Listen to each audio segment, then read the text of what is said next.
This week we learn about Adam's sin in a fresh and deeper way. One of the passages is in Romans 5. In Romans 5, Paul really talks about what we know as federalism. One way for us to think about that is America is not a democracy. Every single person doesn't vote on every single issue and make the decision for the national government. Instead, we elect representatives, and they are to carry out faithful responsibility on our behalf.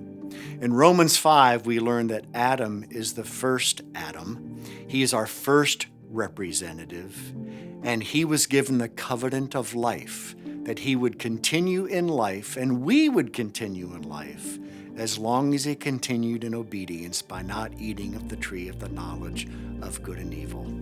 Adam failed. And all of us in Adam, as our representative head, we fell as well.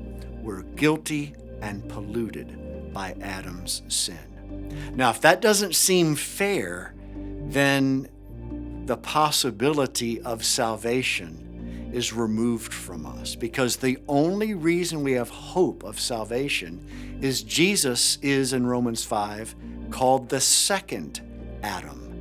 There's a new covenant, a covenant of grace, and Jesus obeys God perfectly, and he fulfills all righteousness for us as our federal head, as our representative, and then he dies a substitutionary death. He pays the death, which is the consequence of failing the covenant of life. It's interesting in Romans 5 because we actually learn about some biblical interpretation as well. We learn that all doesn't always mean all. Now, if that sounds confusing, let me explain. We're told in Romans 5 that as in Adam, all die. Now, that means all, every single human being who has ever lived, because every human being who's ever been conceived is in Adam. But then it says, so also in Christ, all will be made alive. Now, if all means the same as it did in Adam, then that means universalism. We don't even need to share our faith.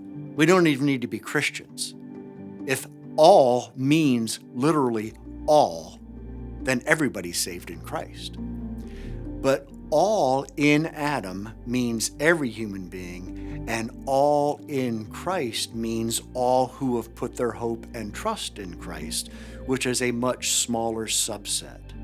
So I hope this week you'll understand in a fresh way that you are part of the all if you've transferred your trust from yourself to Jesus.